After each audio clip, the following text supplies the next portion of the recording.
special meeting of the City Council of University City, Texas. It is Tuesday, September 28th. The time is 6:30 p.m.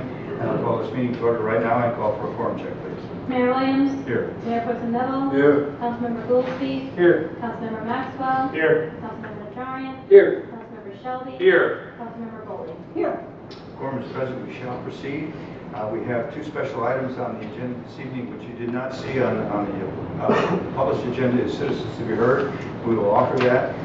And what I'm going to do is we will have the tab number 8, and then before we take the council vote, we will allow those citizens that would like to speak on that particular issue to speak before council acts on it.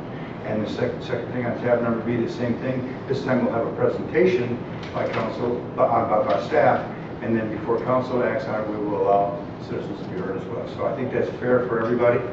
I hope that you'll agree with that I think that's the fairest way we can proceed this evening. I think that's, we did not have citizens to be heard, and we do have that now on every meeting we have, even a special meeting we will offer that. So we'll move on to then the purpose of the special meeting with the two tabs. One is to consider ordinance 656-B-2021. It's an ordinance setting the ad valorem tax rate for 2021 at 0.589398 for $100 of appraised value and appointing a tax assessor/collector. This will be our second reading. So before we act on that as council, I will allow anyone that wishes to speak, and I think there were two individuals that signed up this evening to speak on the tax issue. The first one was Mr. Bernie Rubel.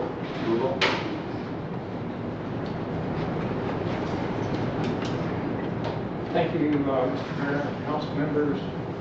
I have shown in the past repeatedly the relationship between unemployment rates in the city and tax rates.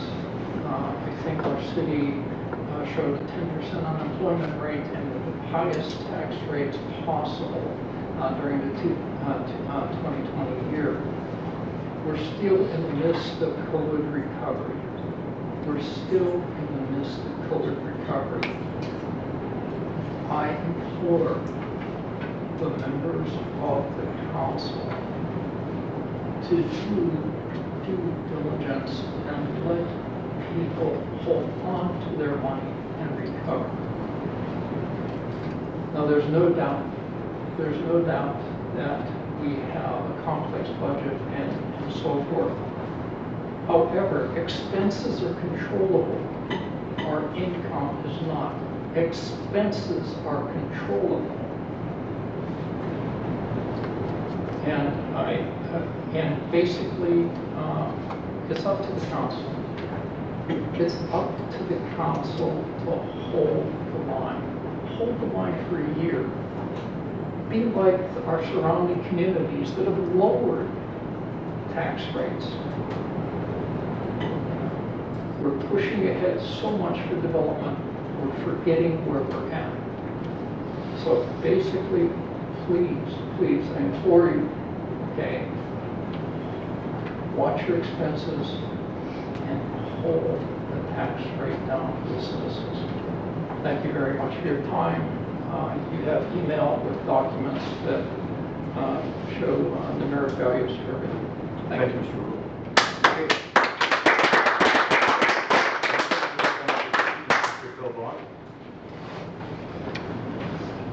Thank you, Mayor. I know the ship's probably already sailed on this, and I'm late in the game, but I did want to give you some thoughts to consider on the tax rate. I would hope that as the elected officials that you're taking tax rates very seriously, and so anytime that you do this, I would hope that there's a good reason. So when I heard you were doing this last week, I wanted to look into your budget and financials to figure out if there is a good reason. And the short answer is I wasn't able to find one. The tax increase that you're asking for amounts to about $130,000 according to calculations on your website. If you look at your 21-22 budget, also on your website, you have a surplus in your general fund projected next year of $156,000. So if you have a surplus of $156,000, why are you asking for another $130,000? If you didn't ask for the $130,000 extra, you still have a surplus next year. So then I thought, well, by the way, I looked last year and you did the same thing. You asked for a tax increase of $251,000, but your 21 budget had a surplus of $231,000. So even though you asked for more money, you still had that surplus budget, which doesn't really indicate a need for that money.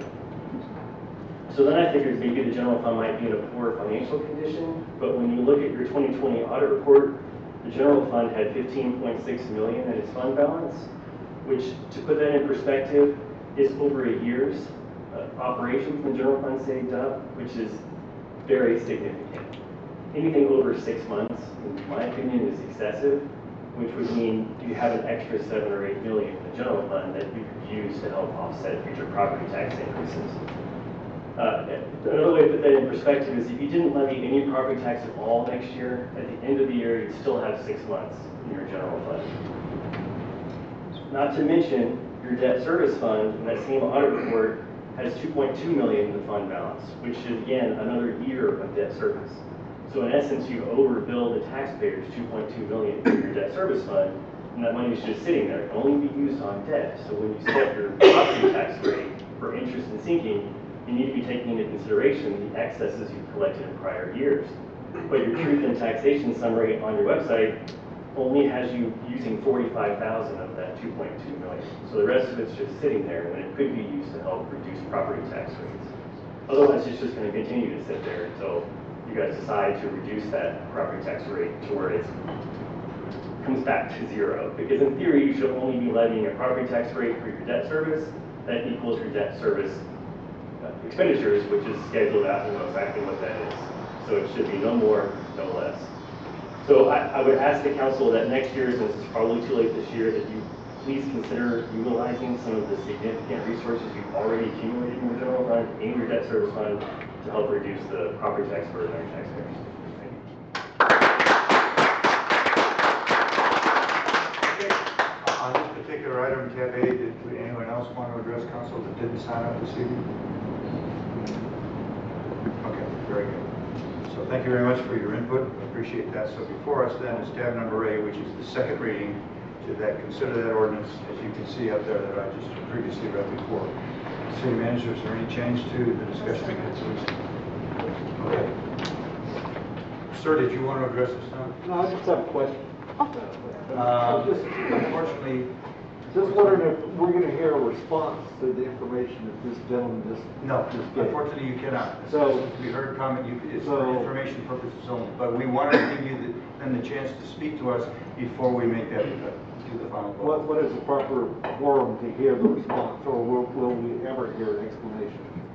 Proper thing would have been 2 weeks ago when we had the public hearings on the budget and the tax increase. Unfortunately, those of you that are not here, that's the opportunity for you to address us, then we can respond back. But unfortunately, in citizens to be heard, we do not have the, by law, cannot respond back to you. I hope you understand that. It's a very complicated process in the system, but in this particular type of a circumstance, the citizens, we welcome their comments, but we cannot make a reply back because it is not something that is part of the process. Again, if someone would like to address us on this particular item, I'd be more than happy to let you come up and speak to us. Was there an explanation given 2 weeks ago? That was everything 2 weeks ago, sir. I really shouldn't even be talking to you, but I will. When there is a public hearing, this is always published. It's 72 hours before our council meets, which is the very first time anybody in council ever even sees the agenda. The very first chance, which is 72 hours before. And that was the appropriate time to address it. If you could have made it here 2 weeks ago, we would have been more than happy to hear your input, and then we could have responded to it. I hope that explains it to you. It's a very complicated process. Okay, so let's move on then to, this is our second reading. City Manager said there's no change to the discussion we had 2 weeks ago. That this is still open for discussion before there is a motion. But actually, there should be a motion before there's discussion. I'll make the motion. Motion made by Councilmember Shelby. I'll read the whole thing out, as we need to do. I move, we set the tax rate, the following information.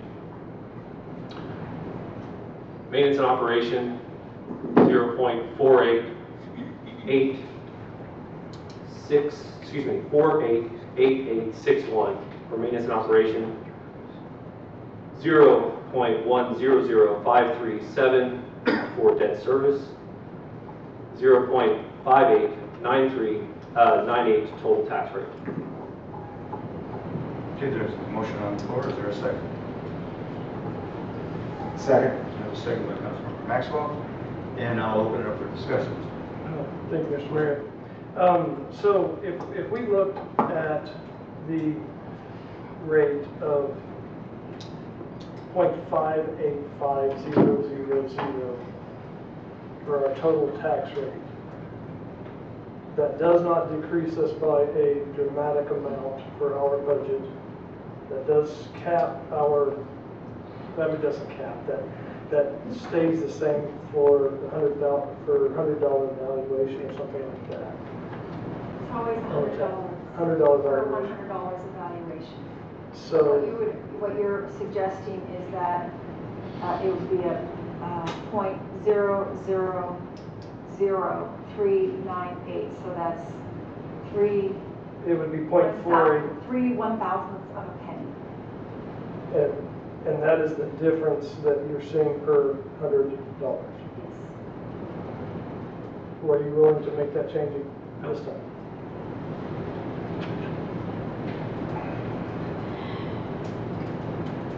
And Mr. Goldsby recognizing that if you change that, we have to do these budget sessions all over again.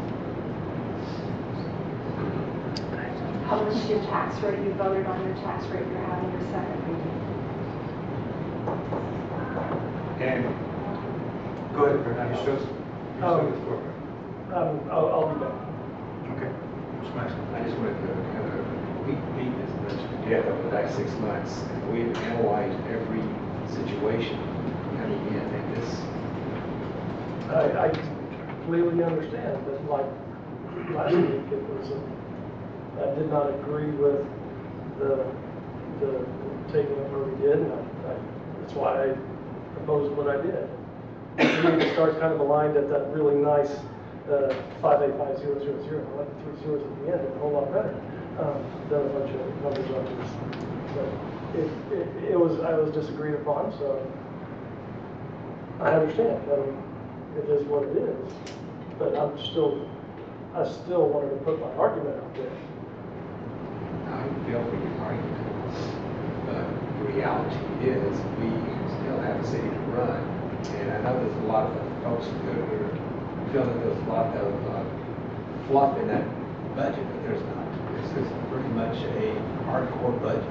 It's a break-even budget. It doesn't go it's a lot of bad. We still have a lot of other property out there, events that we need for. This is just strictly, this has nothing to do with retail activities or anything of this nature. This is strictly property tax to fund the inner core of Universal City. And I agree, and I know that I know that we have plans, which is why we have the M&L budget that we've got, or the debt service that we've got. And I know that we've got, that because we have a healthy rainy day fund, we get that good rating on our bonds. I mean, without that in there, that would tank, which would cost people more. I understand that. I was looking for negotiation, that's all I was looking for. Appreciate it. Any more? That's it, thank you, sir. Let's go to William and then to Paul. Thank you, Mr. Mayor. I do want to, kind of respond to that. This is my 7th year, this is my 7th budget, my 7th tax rate. Last year was 1.5%. Prior to that, 7.9, 5 years in a row. So we have, in the last 2 years, reduced the amount of tax increase that we have done by substantial amounts. One of which was forced on us by the state legislature, reducing our ability to increase taxes from 7.9 or 8, whatever it was, down to 3.5. So 2019, we understand COVID was going on. We only did 1.5. This year are only doing 3. .0004. Right, but not the full 3.5. I also remember when we did the 1.5, we chose to hold on doing cost of living increases for the majority of our staff. So we asked the majority of our city staff to take less of a pay increase, substantially less than the standard of about 4%. Most people, you calculate about a 4% cost of living increase each year. Does everybody get that? No. In the private sector, I mean, I didn't see one. But we decided not to offer even close to that for our city staff. So I am a lot happier doing 3% than I am 7.9. I said multiple times I didn't want to do 7.9 anymore. We had a lot of catch-up we had to do back then. So we are where we are now. We're not doing the maximum amount we have. We did consider COVID last year, and I think this is reasonable. And that's where I stand. Thank you. Mine had a lot to do with what Mr. Shelby just said. Again, we this city, by law, could go up, used to be able to go up by 8% every year, and like I said, 7.9. When the state ruled that we could only go up 3.5, I think we were very diligent. Again, last year's budget was 1.5, and then this year we barely moved it at all. And we're staying well within what we could do. We could go over, but we could take that 3.5. It'd be totally legal to do that, but we don't need it. And right now, we've cut things to the bone. Cost increases, shipping increases. You can't find anything out on the market. Supply and demand, everything has gone up. Everything that we use to fix our roads, every truck, everything on that truck. That's true for all the citizens. It has gone up. All of us. It is true for all of us, absolutely, and it's true for this city. Like has been said, we've worked very hard on this budget. We've barely moved, and I think it's fair. And again, next year, if we can go down or if we can stay well below that, we will all be on board to do that as well. That's all I have to say, Mr. Mayor. Thank you. Thank you, Mayor. I understand, I agree too, that we have to do this. They make you shout. But if we change that rate of which the colleague is asking, we cannot change the amount of money we put aside for debt service. That is cemented in there. So the only thing we can take it out of is maintenance operation. We should tax everybody in the city, every department in the city, every person that works in the city. And while myself, I'm not in favor of tax raises, I don't see how we can, in this instance, make any difference in what we planned on since we've been working on the budget for the last 5 months. Thank you. Well, let me offer a couple of comments too. First of all, I appreciate your attendance. We had the opportunity for working on this budget started way back when in May, and we had one major session, and the turnout for that major session was pretty small from the citizens. And I'm not belittling that fact. It's that if you were there at the beginning, we could have heard your comments. Would that have affected our decision? I don't know. This council makes that choice based on the presentations that we get from staff. And we worked on this for quite a long time, and we made a decision as a council in a vote that this particular rate, which is not what I would call a tax increase, I think that's a misnomer, the term where you say it's an increase of our taxes. No new tax rate is based on the same amount of funds that were raised from the previous year. But we've all lived through the fact that there's been an inflationary process going on, and it happens every single year to us. So our determination as a council was to take a look at the potential of what services we can provide. And I think you also need to know that if you want to call it the rainy day fund, whatever you want to call that, what if that something happens with the train wreck on Petco on 78? What was something happens that's catastrophic that's happened in other cities? You have to have the ability to fund that if God forbid that would ever happen to our community. We must be able to do that. And whether it's 6 months, 9 months, 12 months, whatever, we take a look at this and say these are what we believe are reasonable funding to have if in fact we have a crisis situation we have to deal with as a city. It's not simple, and it's that critical, but you need to understand why we decided to do this. And in years past, and I think Mr. Shelley made that comment, we had almost zero, and it gave us a bond rating that was ridiculous. And we could not afford to do a lot of the things. We couldn't afford to have a bond because we could not afford the inflation, the prices, that percentage rate. So I'm giving you some background, you understand, it's okay, but I need you to be aware that these are some factors that we've had to deal with in all the years that combined that we've all been on this council. We have no desire to do something that we don't think is in the best interest of you and the citizenry. I can't underestimate that. It is exactly how we feel, exactly how we feel. So our friends in Austin make the dictation, and I won't call them dictators, but they give us very few options, very few options. And we believe sincerely that what we worked on this year between staff and the council's deliberations is the best possible package that we can offer you as our citizens for next year. And that is why the rate is the way it's been proposed. Okay, any other comments from anyone? All right, it's time now then to call for that vote, please. Councilmember Shelby. Aye.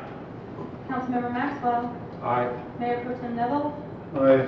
Councilmember Goolsby. No. Councilmember Najarian. Aye. Councilmember Goldie. Aye. That motion passes, and I just hope that we can, if we need some more explanation for you, I'd be glad to offer it, but sincerely, we believe that this is the best possible thing we can do for all of our 20,000 plus citizens. It's not going to make everybody happy, but we just really believe it's the best option that we have. Okay, so let's move on to tab number B. Discuss entrance to ordinance 663-2021. It's an ordinance of the City of Universal City providing for a reasonable limit on the amount of time to be spent without charge for the repeat public information requests, requiring payment for the time and expenditures incurred beyond this limit, providing for expectations, and providing for an open meeting clause, and providing an effective date. This will be our first reading on this issue this evening. So, Ms. Turner? Thank you, Mayor. As a way of introduction, I think I'll start with some statistical information so people understand where we're coming from. So obviously we get open records requests and the staff are always happy to fulfill those. But we have seen a significant increase in the last 4 years of the number of requests that we've received. In fact, 141% increase. So in fiscal year 17-18, we had 162 open record requests. In fiscal year 18-19, we had 248. In 19-20, we had 341 open records requests. And in our current fiscal year, we had 396. So you see that the number has continued to go up over the years. The staff's time spent in the current fiscal year was 1,186 hours fulfilling those open requests. That equates to 148 work days, understanding that there are 260 work days in a year. So 148 of those were spent fulfilling open record requests. So each item that is requested has a general amount, and I want to general amount of time that has to be spent finding it, reading it, redacting it, and then getting it prepared to be sent out. So our estimates are as follows. If it's a video, it takes about 5 hours to find it, redact it, and get it prepared to be sent out. If it's audio, it takes 2.5 hours. And again, these are general. Some require more, some require less. Direct reports from Encode, agenda packets, or ordinances takes approximately 45 minutes. Police report copies takes an hour, lots of redaction in that department. If something requires multiple departments to research, so they want something from this, kind of a value menu type thing. That takes 3 hours. And if it's something that is in archive, it takes 2 hours to go and retrieve those particular documents. So that's how we come up with the average of 1,186 hours. So as you know, by state law, the maximum that we can charge for an hourly rate is $15. So that equates to about $17,790 a year. But it's not really about the money, it's really more about the time. We need to try to figure out how we can balance the need to provide to the public the information that they request and that they deserve, and at the same time kind of leverage the human capital and the human resources that we have so that some of our day-to-day operations aren't put to a complete halt. So with the ordinance that we have before you, it's a common ordinance. The state started allowing it several years back, and what it does is it limits the amount of free time that any one requester can have in a year and in a month. So it's a maximum of 36 free hours per year, and it's capped at 15 hours per month. Now, it's not 15 hours per month, and then 15 hours per month, and then 15 hours per month. It's a 1 month period of 15 hours with a cumulative total for a 12-month period of 36 hours. And that would be the max free time. After that, then we would start charging the rates for the hourly rate, and then for the copying and the searching and all of the other things that go within it. We feel that this is responsible use of staff time, and we also believe that we can still work with those who request often and much to help them understand that there is a cost to what they do, and that perhaps that they could shorten their requests or be more succinct in their requests of what they're asking for, and therefore reduce the amount of time that we spend getting them what they need. Okay, any specific questions of Kim before I'll call for the motion, then we'll have discussion? I'm going to call citizens to be heard in a minute. So I've got the only one signed up for that, but I'll allow you to be able to discuss that as well. We're doing questions first. Yes. Thank you, Mr. Mayor. Mr. What have we charged in the past for FOIA requests? So the state law actually dictates how we charge those things. So we try not to charge people for hourly rates, and again, that's part of our generosity to our residents. But it also does provide that we can record, we can time searching, copies. What is it, 20 cents a page now, Chris? 10 cents a page. 20 cents a page for documents, but it has to be over 50 documents before we can charge. So there's some nuances to it. Typically, we do whatever we can to reduce the charge, understanding that for some people it is a burden. Sometimes we get very, very open-ended requests. It's kind of a funny story, but we had one gentleman that wanted all police reports, all emails, all city council emails, all finance director emails, all city clerk emails, All copy of tickets, all what? municipal court tickets. All municipal court tickets, and he claimed indigency, so he wanted all of this data and not have to pay for it.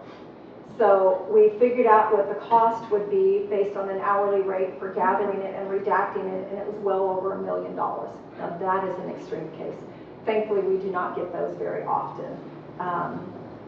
We were able to narrow that down and got a ruling that what we could charge, and he determined that he didn't want to pay it, so we appreciate that. But, open records requests come in all different kinds of forms.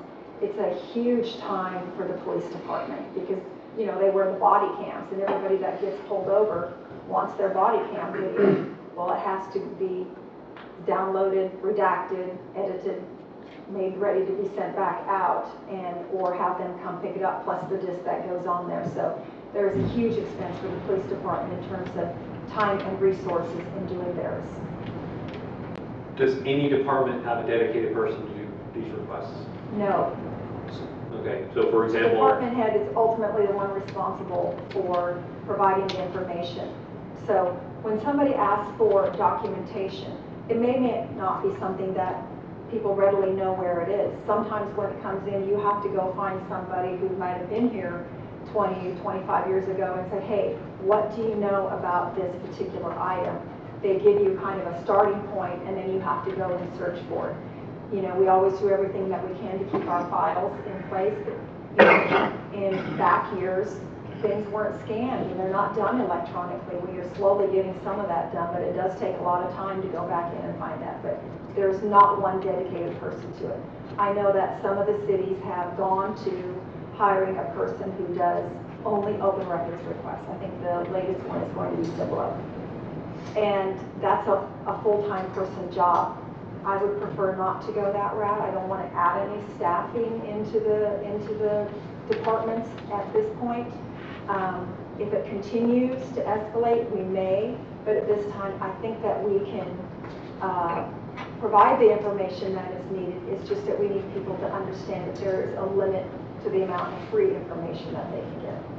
Thank you. And the last question. So would you say that the majority of the people that are handling these requests probably wear multiple hats to do work for the city already?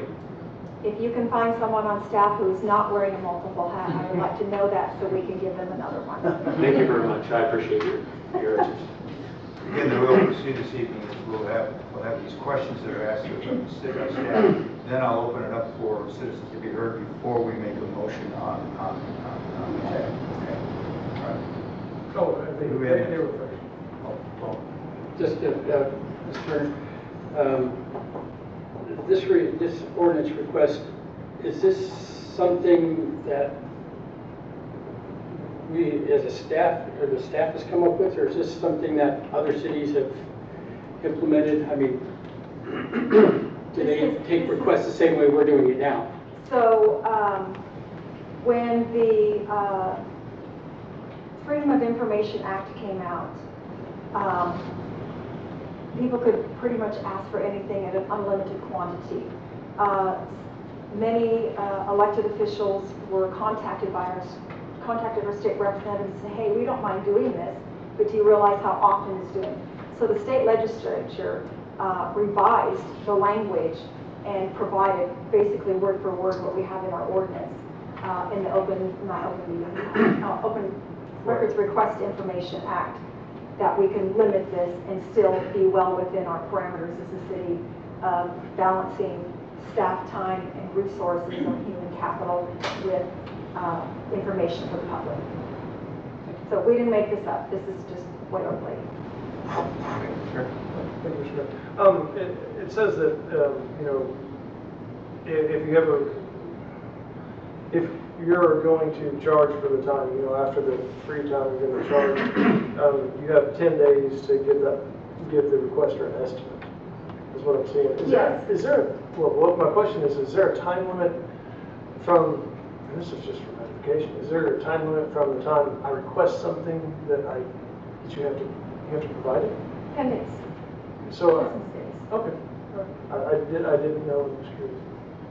So basically, if you get a big one, you really have to kind of pull off all of your other hats and take that. Okay. Or sometimes what we've done is when it's very large, provide what we can to them up front and say, hey, we're still working on this. Can you give us a little more time? Normally the answer is yes. Kim, is there a reason why costs are not enumerated in the ordinance? I see no place where it says, but this person was going to charge this much. I don't see that in the ordinance. The cost, because Yeah. the cost is in the state law. We follow the state law. Every city follows the state law on requests for information. They set the fees and the costs. So should that not be in our ordinance? We don't have to adopt that ordinance. They've already told us what our ordinance is. But if you go to our fee schedule, I Yes. believe in there it lists what the cost is per hour and per document. But you don't have a specific amount per hour per document that should be in the ordinance? In this ordinance? Yes. No, it's not in this ordinance. It's in our fee ordinance. The fees where we list, you know, how much is a permit, how much is a dog license, how much is a park rental fee. The cost is in that ordinance, but it just parallels with what is in state law. It seems strange to me that we have an ordinance that's going to charge fees that doesn't enumerate what the fees are, except they're in another document, another ordinance. I thought it would be reasonable to me that it would be in here. Is that possible? This is the I first mean, we can reading. attach it as an addendum. Pardon? We can attach it as an addendum, but Fee it won't be schedule. part of the ordinance because it can change. Thank you. Mr. Shaw. Thank you, Mr. Mayor. So because we're referencing section 552.275 of a state act, Yes. and that act, or the other one, I'm sorry, I know we're all only talking about 552. 552-275. Right, so that act has the rates in it. Yes, the entire, I guess it's section 552 is the open, it has all the rates set in it. Okay, so there's really no reason for us to double it, because if the state were to change that act at all, we would have to go back and We have revise. to go back and revise it, which is typically why we don't put it in there. Okay, this Not allows in our us fee to, schedule as a general guide, but yes, if the state changes it, then we would have to go back. Same thing if they raise their alcohol beverage license, which we don't include that sometimes in those ordinances either, because we're just 50% of whatever the state is. And so it's just easier to state the 50% and follow the state law rather than revising our ordinances every time they decide to change something. this is us following, basically adopting state law into our local ordinances and referencing the state law in the ordinance. Right, but much to Mr. Neville's credit, he is right. The average person is not going to know to go out and look at Sure. state law in order to figure out what the city charges. But we have that fee schedule. But it is enumerated in our fee schedule. Thank you very much. Mr. Mayor. Mr. Turner, in my opinion, it appears that if we enact this ordinance, it will negate the necessity of hiring an additional employee full-time to handle these companies. Well, we hope so. Freedom of Information Act, which in turn would raise our salaries, which in turn would raise our budget. Yep.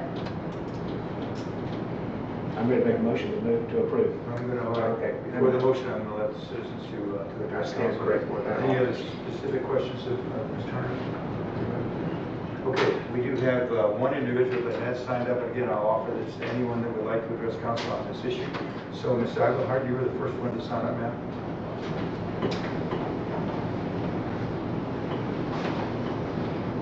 Thank you, Mr. Mayor, members of the council. My name is Kim Iglehart, and I'll try and speak into the microphone today.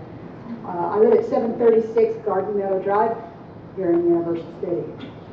I have been submitting records requests pursuant to the Texas Public Information Act for 15 years throughout the state of Texas. I am surprised that Universal City doesn't charge for records.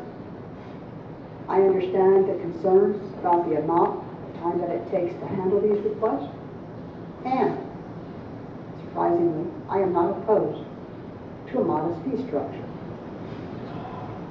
Compared to most agencies, Ms. Mueller does an outstanding job of handling records requests very promptly.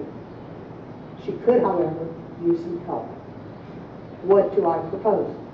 First, acquiring the necessary software to handle open records requests.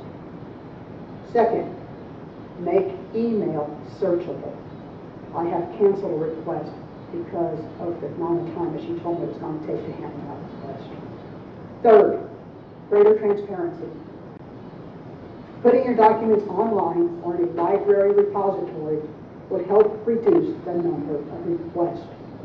The personnel manual, for example, should be readily available. Some information is available on the website, but it's difficult to find. The website could be more user-friendly. Now, as to the proposed ordinance, I propose the following. First, the state law says that entities choosing to charge under the vexatious requester provision may not do so until the requester exceeds at least 15 hours per month or at least 36 hours per year.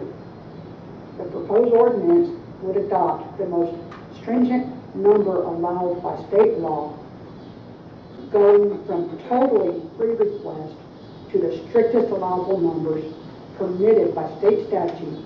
Sounds like you are trying to stifle access to records rather than streamline the process. I believe it sets the wrong tone and request you consider trying less restrictive numbers first, and perhaps 30 hours per month or 80 hours per year. Second, I do not believe this ordinance adequately addresses the fee structure, which you will find in the Texas Administrative Code, Title I, Section 70.3. Specifically, the fee structure permits but does not require an overhead fee on request of 50 pages or more. This fee is 20% of and in addition to the $15 an hour labor fee. It is designed to cover such costs as depreciation of capital assets, rent, maintenance, repair, and utilities. I request that the city explicitly exclude the overhead fee found in Section 2B of the proposed ordinance. And although the proposed ordinance does not address it, the OAG fee structure also permits computer resource charges, which could be as high as $10 per CPU minute. I ask that the city also explicitly exclude this fee. Please keep in mind, whatever is ultimately adopted can always be revisited. There is no need to adopt the strictest possible provisions right now. Thank you. Okay, would anyone else like to address council on this issue before we, yes, sir, Mr. Wolf? Yes, sir. Have you ever done a records review, council members? Request for records review? Try it. Okay? And basically, once you essentially appreciate the technique, you'll, the system can and the clerk are responsible. The issue, however, for a significant number of records requests has to deal with transparency of the city. When I request to find how many sole source contracts does the Universal City have per year, what are the names of the contracts, the date signed, and the amount of the contract, I'm told that that's very difficult to do. Why cannot that information be provided online monthly? Okay, the only access that we have to financial documents is the audit. One audit, the 2019-2020 audit, unless we do a records request. Why aren't all the audits online?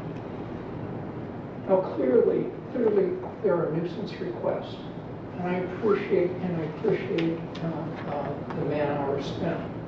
However, I will tell you, every request I've met has been vetted up through the city manager prior to me getting information. Okay, so basically, it's important for you to consider that there's an issue of transparency. That's one of the reasons we have a problem here tonight, is Mayor makes reason that essentially, well, you should have been at the other meeting, you should have been at the prior meeting, you should have been at the prior meeting. Citizens don't know when these meetings are. Even I wasn't aware of the meetings, and I try to watch what's going on. Okay? So basically, it's an issue of transparency. And 2 years ago, it was actually an item in the agenda to move forward for the city. We want to maintain transparency. It's not in this year's agenda to move forward. At least I don't see the verbiage for that. Okay, but transparency, particularly in financial dealings, when there are so many sole source contracts in the city, would give citizens a great deal more confidence in the system. So please consider putting more online, particularly the financial transactions that would include statement of non-conflicted interest by all those parties involved. Thank you for your attention.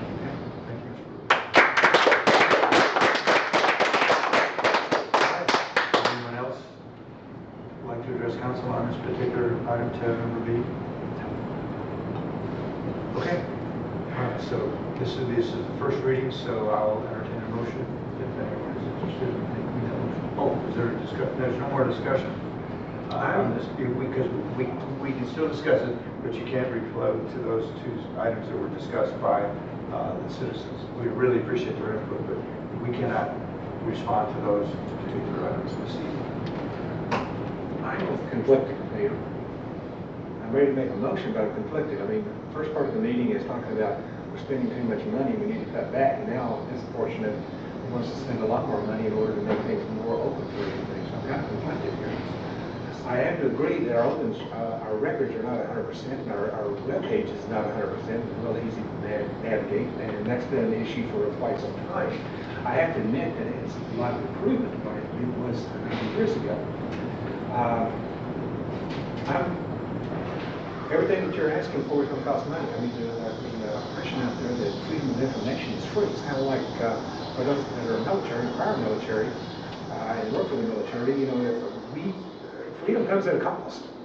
The freedom of information is available, and we're not stymieing any information with this act. We're just recouping the cost to the city for hours above a certain level.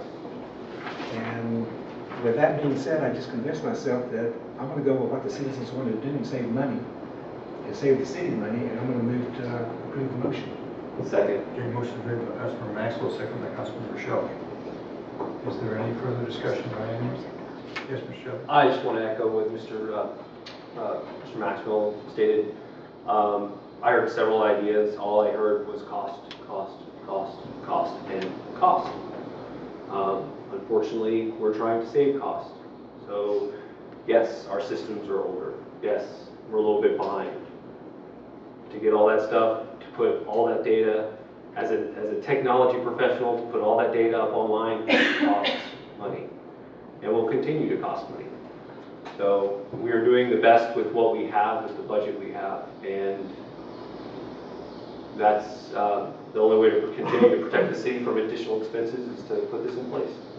Thank you, Mr. Mayor. Can I say something? I've also heard concerns that the minutes have not been posted quickly, and the person who does the minutes is the person who deals with the Information Acts. So I have a concern too. That's all.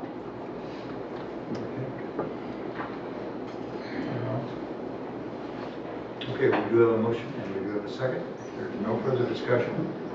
Yes, Mr. Noble. Yes,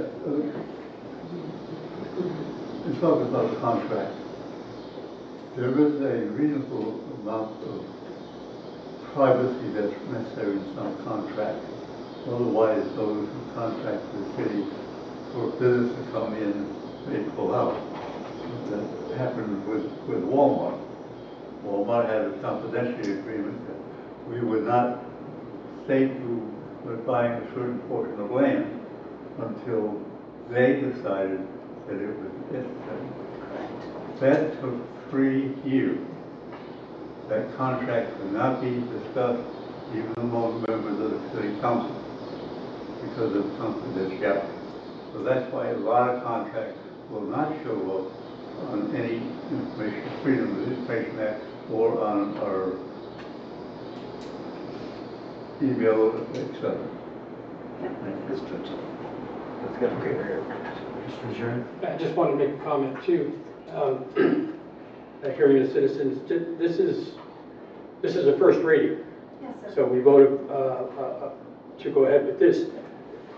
Doesn't specifically approve it, it brings it to the next meeting for a second reading and approval at that time. Which also, if there's concerns up here that something could be changed on it, we have that time to ask the questions and get some changes done if we deem it necessary, and then vote on it at that time. And I just wanted to get that information out there now that, again, first reading is not a specific approval of this by any means. So that's all I have, Mr. Mayor. Anyone else? All right, Chris, call for the vote, please. Councilmember Maxwell. Aye. Councilmember Shelby. Aye. Mayor Pro Tem Neville. Aye. Councilmember Goolsby. Aye. Councilmember Najarian. Aye. Councilmember Foley. Aye. Okay, that motion passes in, and I appreciate what Mr. Jerry just said. This is the first reading, and we will consider that as council.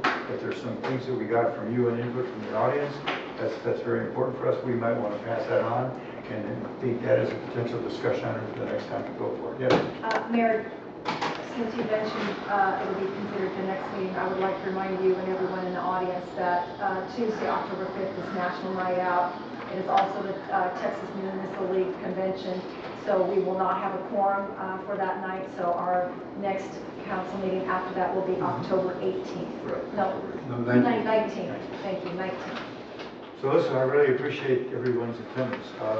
The notice of the meetings are published 72 hours in advance by law, and they are published so that everyone has an opportunity to look at them, and hopefully this kind of attendance we would love to see at every single council meeting we have. We would love to have your input. We'd love to have you participate with us. If many of you have come to council meetings in the past, I don't recognize a lot of you, but I appreciate you coming this evening. The normal council meeting has a very small number of people attend, and that's not just because you're complacent. I hope that's because there's some other reason why you could not attend. We really appreciate it, and we encourage you to attend. If you think you can help participate and give us some insight that we don't know, again, we don't meet at all prior. We cannot discuss anything prior to our council meetings, so there is no discussion between any of the 6 members of this council and myself, because we would violate the Open Meetings Act, and we could be convicted of a felony offense. So we take this pretty darn seriously. So my comment to you is thank you very much for attending. We can talk offline in a minute. We'd be glad to. We appreciate it, and if you think there's a better way that we can communicate with you, please let us know. We do our best to make sure that you're informed about meetings that are taking place, and we always encourage your participation and involvement. And having said that, again, thank you very much, and it is now 7:25. This meeting is adjourned.